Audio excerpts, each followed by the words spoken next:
We all want to improve our communication ability. That's why we're here.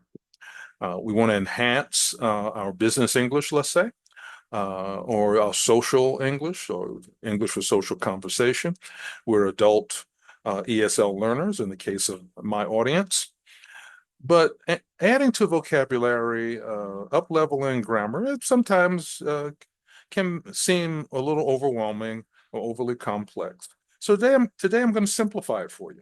We're going to take two words, I will, and I'm going to demonstrate how we're going to boost our English fluency beyond just those two words to other phrases that can be in certain situations even more appropriate and also allow you to diversify your language skills. So welcome to Business English Success Strategies, a part of Mastering English Communication.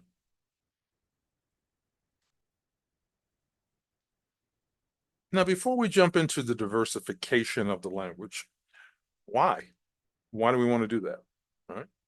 Well, we want to make it interesting for ourselves, of course. We want to avoid stale language. And so people we speak to regularly, even with them, they can get used to us hearing certain things and may even expect certain phrases and such from us, but we want to up level. We want to keep our language skills and our conversations from becoming stale.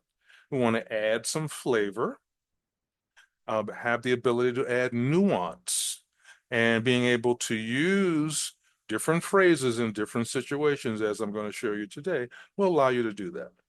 And then, of course, that also helps us improve our communication precision.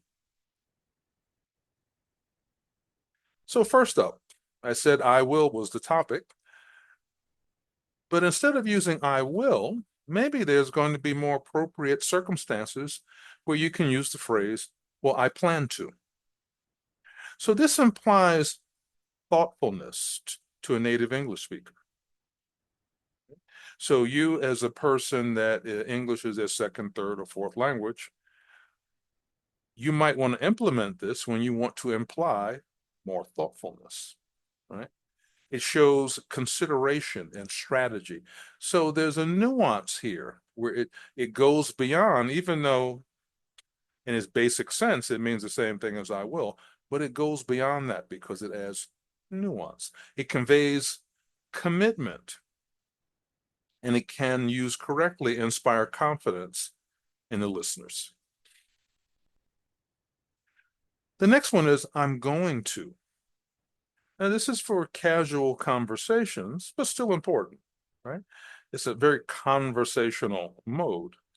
It's very relaxed in an English-speaking environment and natural sounding. It also can imply a certain amount of spontaneousness. It implies an openness to experiences. I'm going to go to. Oh yeah, I'm going to do that. And then it also implies friendly. A person using this is sort of implying that they're approachable in everyday talk or in that particular conversation. The next one is I intend to. Now, this is actually for more formal situations. You're talking about a more serious commitment. Certainly this would be used in a business setting. So for you folks out there who want to improve their business English, this is one you might use in certain types of business conversations or negotiations. It implies careful consideration, and it is considered a professional tone. I'm looking forward to. Now, this is going to show enthusiasm, as the photo implies here, right? Excitement. You're anticipating something. You're excited about this coming event or thing or activity. It also implies a certain amount of warmth. It adds some personality to the language. It's not just robotic.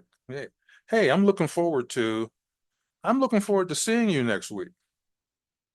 You see what I mean? Right? So it's a very relaxed way. Um, and a personable way of implementing the language. And because of that, it will help to build rapport with the person you're speaking with or the persons that you're speaking with. Hey, I aim to. Now, this is about a challenge. So I'm emphasizing that by showing you a bow and arrow and archery. But, hey, I aim to run a marathon. So there's a challenge, and certainly if you're going to run a marathon, you're going to have to be focused. It's a long way to go to be unfocused. And there's some direction in your life in terms of what you're going to do to prepare for that. So I aim to enhances a conversation about ambitions. So contextual language. I plan to lose 20 pounds. Thoughtful goal. I'm going to go to the movies, or I'm going to go to my friend's party.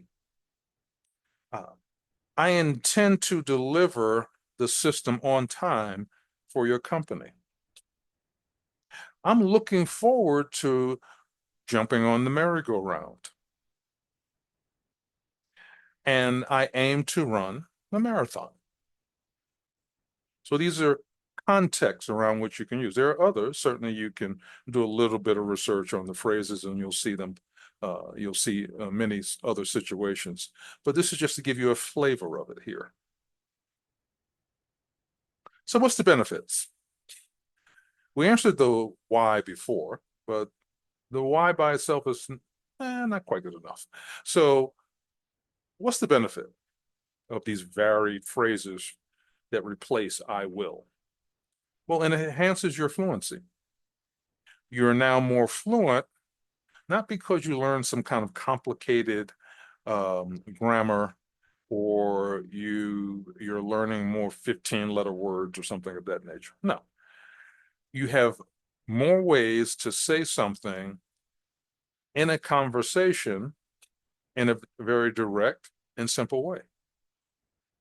But also, it's direct and simple, as well as being precise, as well as potentially being more engaging in the conversation, depending on the reason you're having the conversation, obviously, and can give a more professional impression depending on the phrase that you're using, such as I intend to.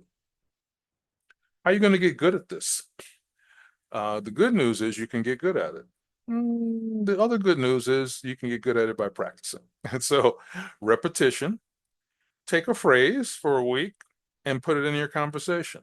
Take another one the next week, put it in your conversation. The next thing you know, after a month and a half, you're using them regularly and you know how to use them. And experiment, all right? Experiment, try different contexts and enjoy yourself. Have fun learning. And if you make a mistake, embrace it. Why not? You can't learn a language unless you make a blooper every now and then.